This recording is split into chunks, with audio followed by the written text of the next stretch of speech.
ഒരു നാർസിസിസ്റ്റിക് പേഴ്സണാലിറ്റിയുടെ ചെമ്പ് തെളിയണമെങ്കിൽ അദ്ദേഹത്തിൻ്റെ അടുത്ത് ചെന്നിരുന്ന് അദ്ദേഹത്തിൻ്റെ ഒരു സഹപ്രവർത്തകനെക്കുറിച്ച് ചില നല്ല കാര്യങ്ങൾ നിങ്ങൾ പറയുക.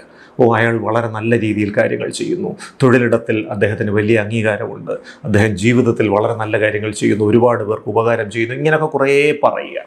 ആദ്യമൊക്കെ മസിൽ പിടിച്ചിരിക്കുമെങ്കിലും കുറച്ച് കഴിയുമ്പോൾ NPDയുടെ മുഖഭാവം മാറുന്നത് കാണാം.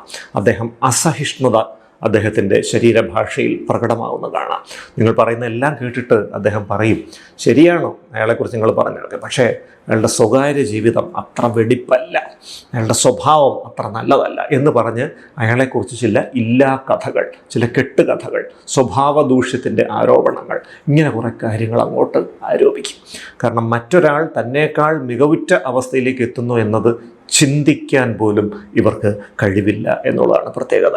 ഇപ്പം NPD ഉള്ള ആളുകൾ അവർ പറയുന്നത് എല്ലാവർക്കും അവരോട് അസൂയയാണ്, അവരുടെ കഴിവുകൾ കണ്ട് എല്ലാവർക്കും അവരോട് അസഹിഷ്ണുതയാണെന്നുള്ളതാണ്. പക്ഷേ യഥാർത്ഥത്തിൽ ഈ NPD ഉള്ള വ്യക്തി മറ്റുള്ളവരോട് കടുത്ത അസൂയ വെച്ച് പുലർത്തുന്ന ഒരു ജന്മമാണ് എന്നുള്ളതാണ് സത്യം.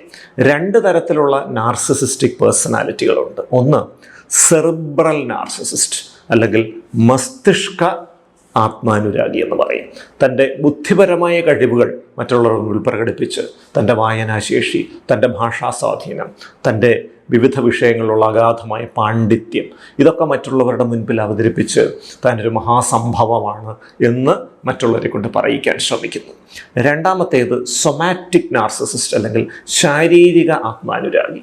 തൻ്റെ ശരീര സൗന്ദര്യം, പേശികളുടെ ബലം, മുഖസൗന്ദര്യം, ലൈംഗിക ശേഷി തുടങ്ങിയ കാര്യങ്ങൾ മറ്റുള്ളവർക്കൊന്നുമില്ലാത്ത വിധം മികവുറ്റതാണ് എന്ന് വിശ്വസിച്ച് അത് മറ്റുള്ളവരെ കൊണ്ട് പറയിക്കാൻ ശ്രമം നടത്തുന്ന ഒരു അവസ്ഥയാണ് ഇത്. അപ്പോൾ ഇത്തരത്തിൽ പലതരത്തിൽ NPDകൾ ഉണ്ടാവും.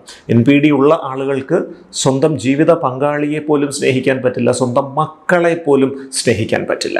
നാർസിസിസ്റ്റിക് പേരൻറ്റിങ് എന്നൊരു രീതിയായിരിക്കും അവർ കുട്ടികളെ വളർത്തുമ്പോൾ.